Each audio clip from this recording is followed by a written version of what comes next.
The collected teachings of Luang Por Chaya from the March 2015 talk, Mental Factors, Part 2. Today we'll talk about the beautiful mental factors. These are only and always associated with beautiful consciousness.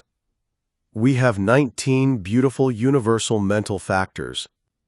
No matter what type of beautiful consciousness arises, these 19 beautiful universal mental factors will always be associated with it. That's why we call them beautiful universal mental factors.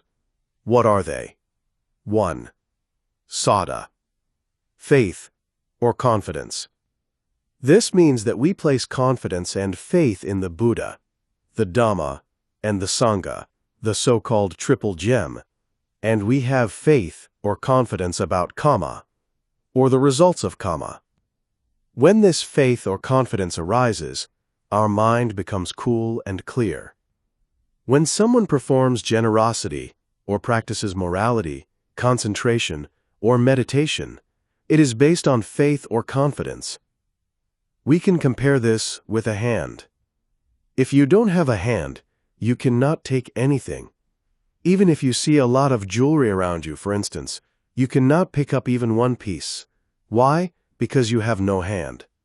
And you cannot give something to someone else because you have no hand. So confidence is compared to a hand. In the same way, whoever lacks faith will not give anything to others because they have no hand. Nor can they take anything. They won't perform any meritorious deeds without faith. Confidence or faith is very important. It is the leader of mental factors. All of you come to the temple because of your confidence. If you don't believe the teaching of the Buddha, if you don't believe the law of karma, and in the results of karma, you will not come to the temple or practice any generosity, nor will you observe morality or practice meditation. That's why Saddha is the leader of mental factors. It is our good friend, because we have confidence. We do good things, say good things, and have good thoughts. We practice generosity and try to restrain our physical and verbal actions. We practice tranquility, 248, just practice, and insight vipassana meditation. We do these things because of faith or confidence. So please remember that faith is like a hand. If you have faith, it's like you have both hands. You can give something to others, help others, and you can take good things too. We have good opportunities to get in touch with the Buddha's teaching. We have faith, and so we accumulate a lot of meritorious deeds every day. Sometimes we use our body, sometimes our hands, our eyes, our ears, or our tongue to perform meritorious deeds. This is because of Saddha. It is very important. That's why the Buddha mentioned it first. 2. Sati, or mindfulness. Mindfulness is also very important. If you lack mindfulness, you may forget something. Maybe your money or your belongings, anything. We especially need mindfulness when we practice meditation. We need to be mindful in every single activity. This is a beautiful mental factor. If we have confidence or faith, but lack wisdom, it's not good. If we have a lot of knowledge but lack confidence, it's not good. And some people have deep concentration, but their effort is not good. If we have a lot of effort but lack concentration, it's not good. So we need to have a balance of confidence and wisdom. Effort and concentration should also be balanced. But we always need mindfulness. That's why we practice mindfulness meditation, to train our mind to be aware of everything. Sati is like a gatekeeper. It's like someone who acts as security, waiting outside a gate to check people and not allow robbers to get in. In the same way, sati, or mindfulness, is aware of the six sense doors or six sense organs.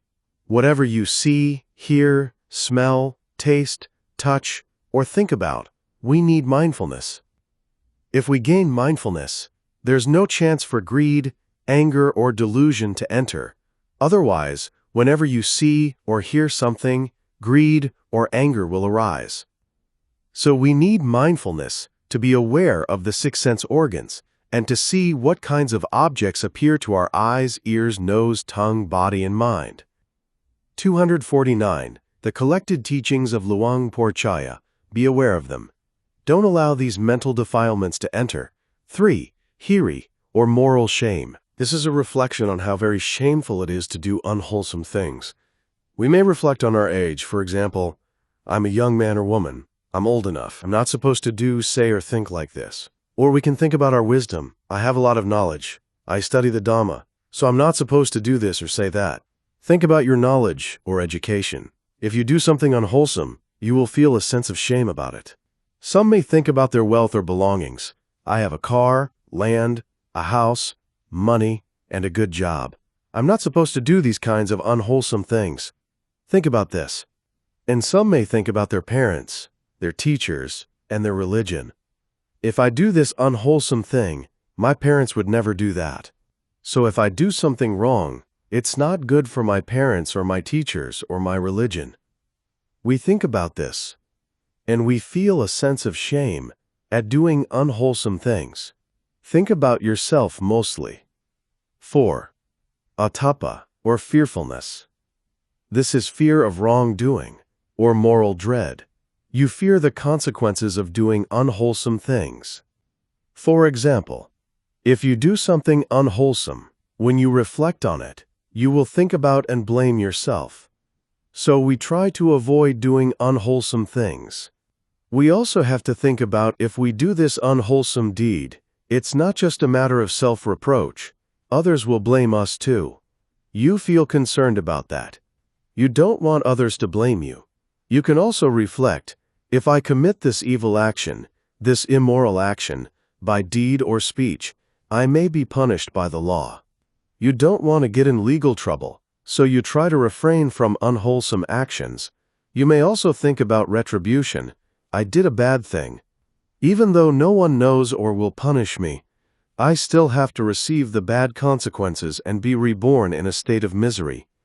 I have to pay this back in the next life. So we should think about self-reproach, others' blame, punishment, and retribution. 250. Just practice. We call these two, Hiri and Otapa, the guardians of the world. If you lack Hiri or Otapa, moral shame or moral dread, you may be reborn as an animal. Think about animals. They have no moral shame or moral dread. They don't think about what their mom, their sister, their brother, or their dad might think of their behaviors. They won't understand. They just do what they want to do.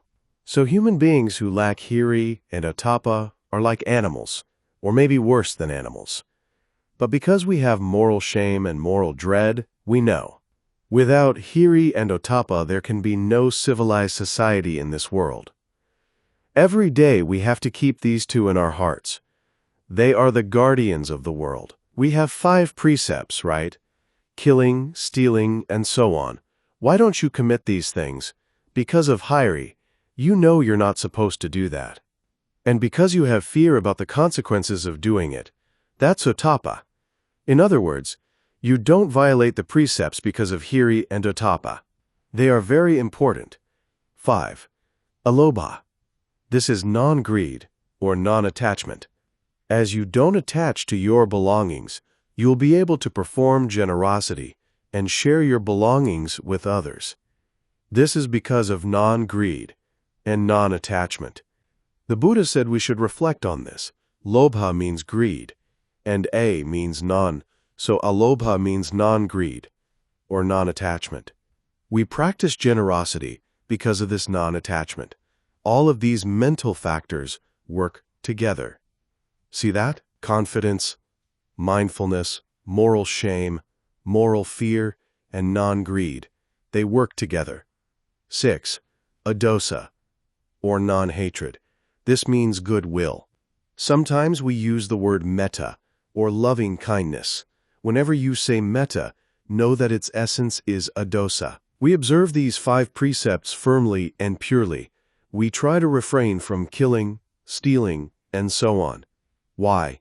Because of alobha and adosa, non-greed and goodwill. You don't want to harm 251, the collected teachings of Luang Por Chaya, or hurt others. See that? You don't want to hurt someone else's life, family, or business. This is adosa, or loving kindness. 7. Neutrality of mind or equanimity. This performs the function of having an impartial view of an object. Sometimes we use the word upekkha, like when we talk about metta, karuna, mudita, and upekkha. When this mental factor is highly developed and cultivated, it becomes one of the factors of enlightenment, so we need to develop this. Now we'll go by pairs, 8 to 9. Tranquility of the mental body, which includes Vedana, Sanya, and Sankhara, and tranquility of consciousness. When you practice meditation, you will experience this. It can cause quietude or serenity or calmness. When you sit in meditation, you will feel tranquil and serene. You can especially feel this when you practice meditation and gain some concentration.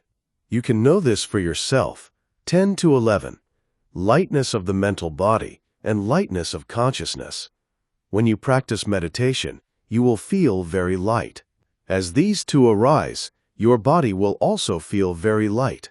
And even if you don't practice meditation, when you reflect on and feel happy about some of your spiritual development, maybe you volunteer or perform meritorious deeds, you will feel very light. This is the lightness of consciousness and the mental body. You will experience this very clearly when you practice meditation and gain concentration. 12 to 13. Elasticity of the mental body and elasticity of consciousness. Whoever possesses these mental factors can easily and properly show their respect to elders because their mind has become flexible. Otherwise, you don't care, right? A person possessing these mental factors is very humble. They have no conceit and no pride. There's no wrong view. This is why a spiritual person will be humble. They don't think highly of themselves. 14 to 15. Adaptability of the mental body and adaptability of consciousness. You are ready to do good things. We have talked about the different kinds of merit, right? Dana, Sila, 252, just practice bhavana, and so on. You're ready to do these things. This is because you possess the mental factors of adaptability of the mental body and consciousness. 16 to 17. Proficiency of the mental body and proficiency of consciousness. Because you are used to doing good things, you've developed proficiency at it.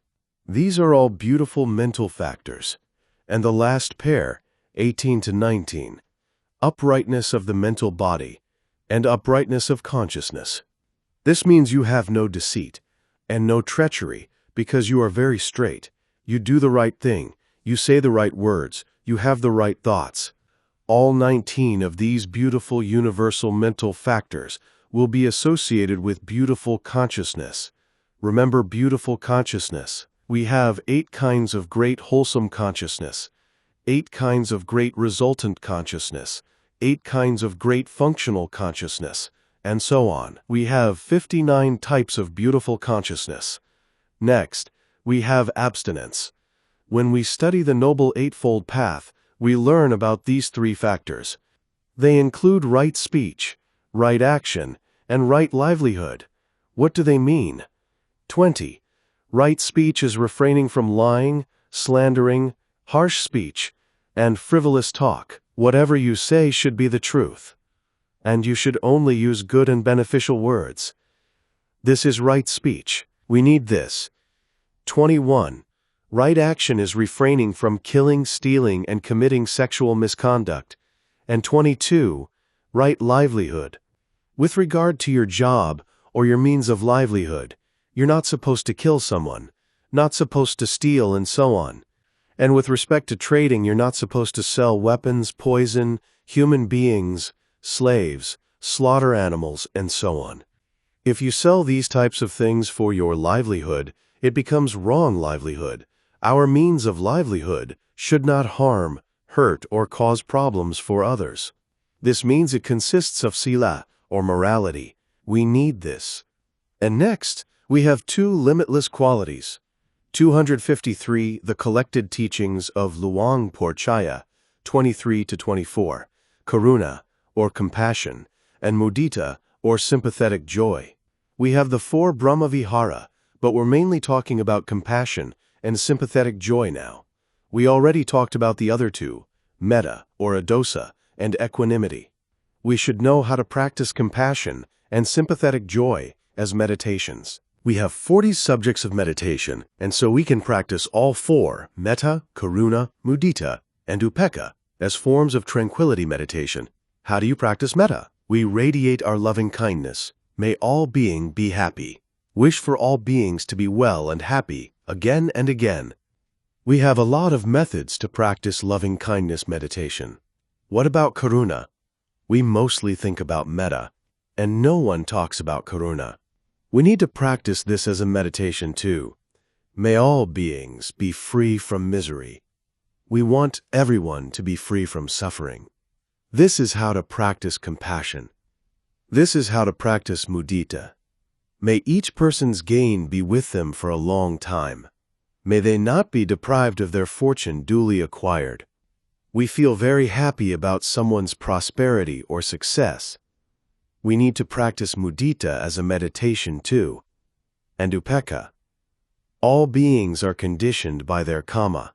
Everyone depends on their karma, or their actions, including us too. Depending on our previous actions, or even these present actions, we have to receive the good or bad consequences associated with them. If we think about this, we are practicing upekkha meditation. We call these 4 things noble living. They are qualities of a noble or virtuous person. We also call these Brahma Vihara. Brahma means noble or God, higher than heaven. Practice all of these. Although we are human beings, if we practice one of these, in that moment we're a Brahma too. The Buddha talked about this. In this world, we have 4 kinds of humans. Some people are like hell beings. Some are like hungry ghosts. 254. Just practice. Some are like animals, and some are truly human beings, or supreme beings. Why do we call someone a hell beings? According to their bad karma, they go to hell and suffer a lot. Some people have a lot of mental and physical suffering. That kind of person is like a hell person, and it's according to their karma. Some people are like a hungry ghost. They're always hungry or thirsty, with no place to live, no good food to eat, and no clothes to wear. Thirsty and hungry all the time. Even if they're a rich person, it's not enough. So they're always hungry, right? Or thirsty, never enough. This type of person is like a hungry ghost. Before they die, they're still hungry for something. It's not supposed to be like that. So we try the best we can to be satisfied with what we get. It's enough. If it's not enough, it means we're still hungry or thirsty, like a hungry ghost. A lot of people are like this, right? Some people are like animals. What do animals know? Mostly, how to eat, how to sleep, and how to enjoy their lives. They don't perform any meritorious deeds. They don't understand karma and the results of karma. They're animals. Meanwhile, maybe we're human beings just eating and sleeping and enjoying sensual objects. This is like an animal. Maybe we don't practice any generosity or morality, or there's no meditation. We may have a lack of metta, karuna, mudita, and upekkha. The last group is human or supreme beings. They know what's good and bad. They know what should or shouldn't be done. As they know this, they put it into practice and only do good things. This means they're supreme beings. So, there are 4 kinds of human beings we can classify in this world. A supreme being is really a human being. But you can't find a lot of these. Who goes to the church or the temple, and who goes to the casino? Think about that. Try to possess these Brahma Vihara, this noble living. And if you live with loving kindness, compassion, sympathetic joy, and equanimity, in that moment you are a Brahma. On the other hand, if you suffer a lot and don't know how to remove physical or mental suffering, especially mental suffering, in that moment you're a hell being. If you're still unsatisfied and hungry for something, this means in that moment you're a hungry ghost. And if one day you just eat and sleep and enjoy your sensual objects, in that moment you're like an animal. 255. The collected teachings of Luang Por Chaya. So, after we know this, We should try to improve ourselves to be a supreme being, or a real human being. And the last one, 25, wisdom. We can also call this reason, intellect, knowledge, insight, intelligence, or panya. We perform good actions because of wisdom. We talked about the 8 great wholesome consciousnesses. If whatever we do is associated with wisdom, this wholesome consciousness will be powerful and will produce great results. That's why we need to study to gain knowledge and wisdom. When we do something, it shouldn't just come from a place of confidence and mindfulness. We also need wisdom. Now, wisdom cannot associate with all the beautiful consciousnesses, just some of them. If we develop this wisdom higher and higher, though, it becomes the Noble Eightfold Path right understanding. See that? This is wisdom. Now we've talked about the beautiful mental factors. How many were there? There were 25, right? There were the 19 beautiful universal mental factors, the 3 abstinences, the 2 limitless, and the 1 non-delusion. So 25 of them. And altogether we have 52 mental factors. So once again, which is more powerful, consciousness or mental factors? Mental factors are more powerful because they influence consciousness and because they inform consciousness to be wholesome or unwholesome. As you now know the 52 mental factors, including the 14 unwholesome mental factors, you can examine your mind. What types of mental factors are present in this moment? You know whether they are good or bad. If they're good, keep at them. If they're bad, try to remove them. The Buddha was able to classify all of these mental factors and their natures. I would like all of you to study and remember this and put it into practice in order to remove or reduce the unwholesome mental factors and then improve the beautiful mental factors higher and higher. You should especially work to improve your confidence, mindfulness, moral shame, moral dread, right speech, right action, right livelihood, the Brahma Vihara, and your wisdom. These are very important. 256. Just practice. As you're able to improve these factors, may all of you gain peace and happiness, be able to develop your virtue perfections higher and higher, gain concentration and wisdom, and be able to experience the 4 noble truths and become a noble person in this life. Any questions? Q. In a previous talk, you were explaining about the Kasina meditations for attaining jhana. You mentioned that with jhana you're working with concepts, but with vipassana you're working with realities. So when you're doing samatha meditation, is it purely conceptual with no realities involved? Mostly just concepts. Q. With respect to realities, how do we differentiate between sense perception and mental conceptions? Is there any mental conceptualizing in vipassana, or is there only direct perception? Only realities. Only direct perception. We've talked about the 4 kinds of realities: consciousness or mind, mental states, matter, and nibbana. Consciousness, mental states or matter should be the objects of our meditation. We should see one of these. If we see something else, it's a concept. Sometimes, we focus on the body and feel hot or cold. It's just the 5 aggregates. It's reality. Q.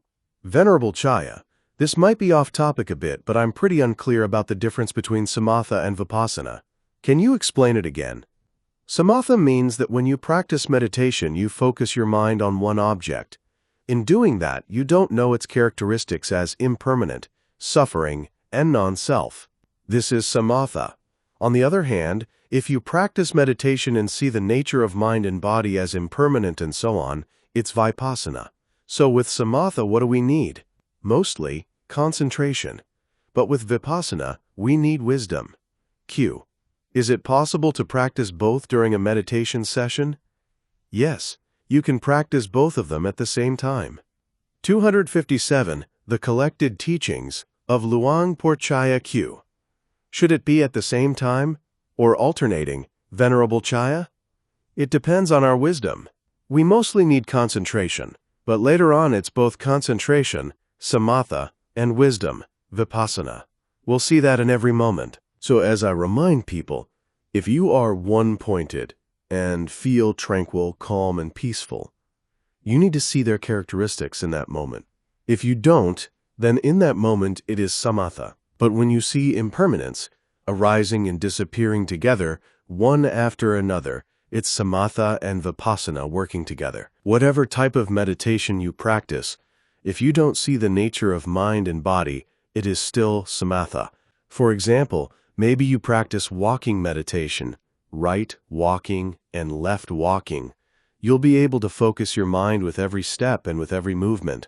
But if you don't know it as impermanent, it's still samatha. When you practice vipassana meditation, with every step you say walking, and you know right away that the walking movement is the air element and that the noting mind is mentality.